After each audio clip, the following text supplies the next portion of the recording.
headhunters. These tribal people are my welcoming committee. G'day, I'm Steve Irwin, and on this Croc Files, I'm going to take you fair smack dab into the centre of New Guinea, where the people are still hunting traditionally.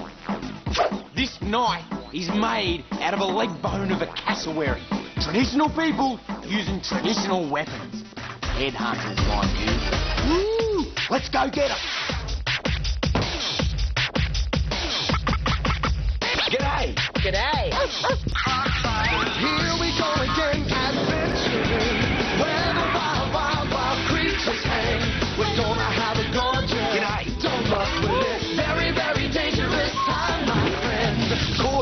Gorgeous. What a little kid. The land down under, the land of wonder, the man-made call. Check this out. Crocodile hunter.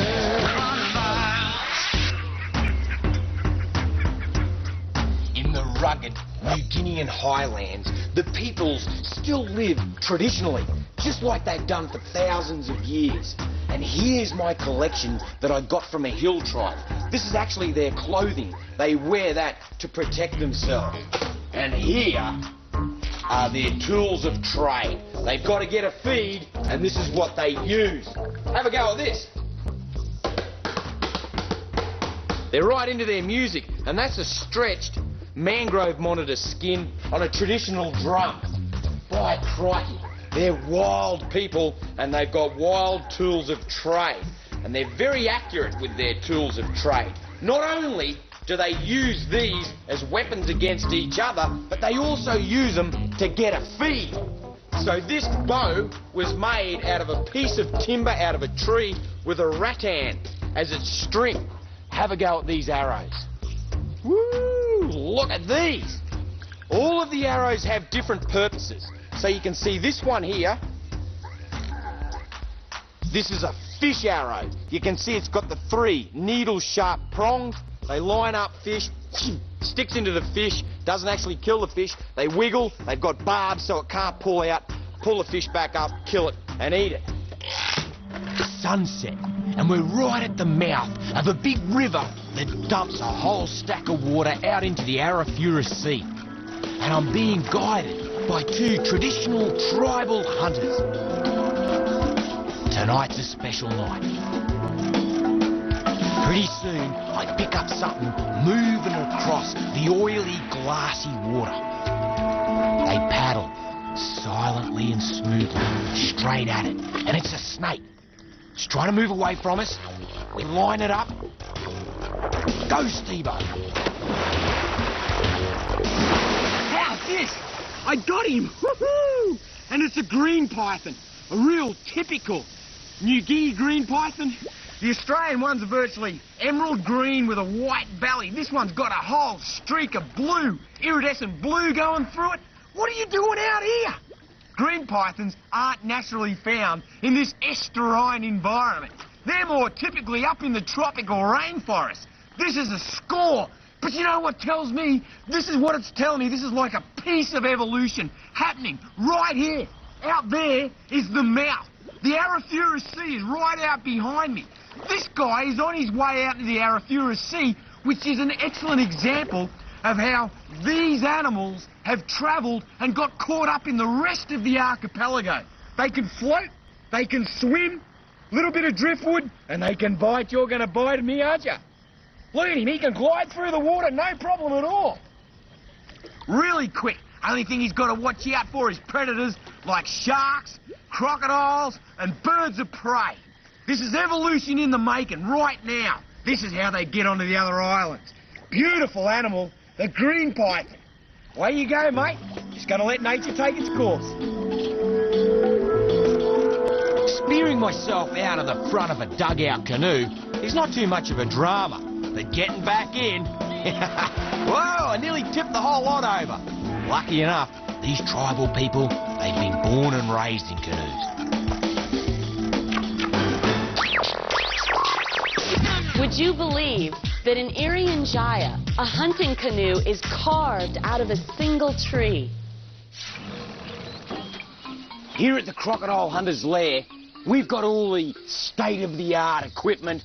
It's very easy for us to get a feed.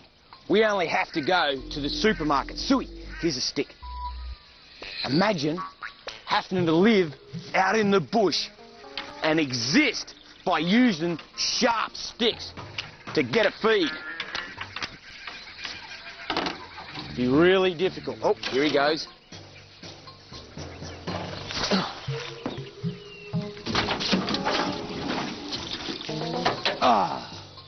Missed again.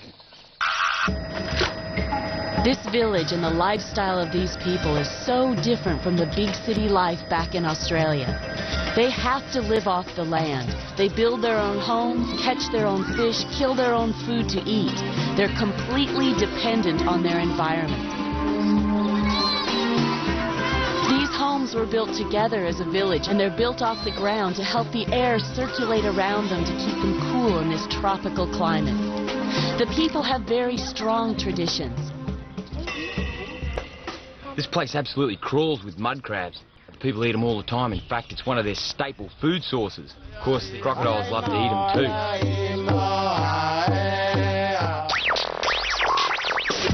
Irian Jaya is on the western side of the island of New Guinea, and it contains some of the most primitive civilizations in the world.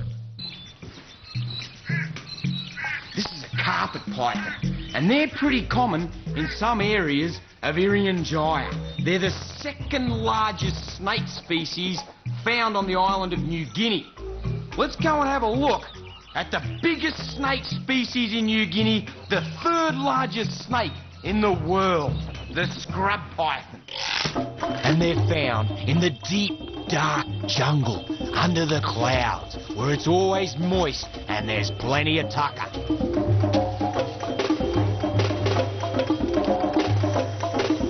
Long and strong, they're a constricting python, and they hunt for mammals.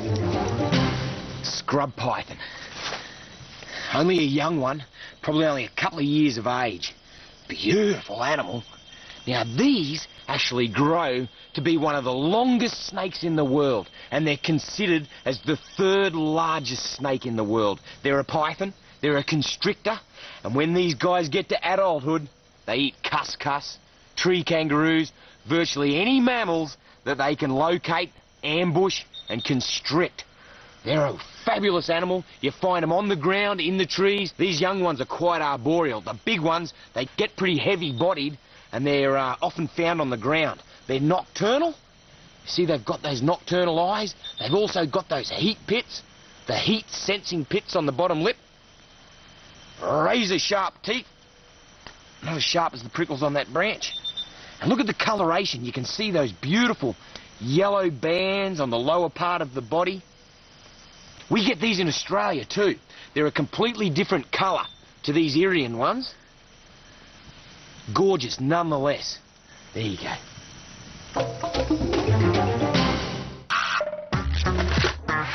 The scrub python is the largest species of snake in Irian Jaya.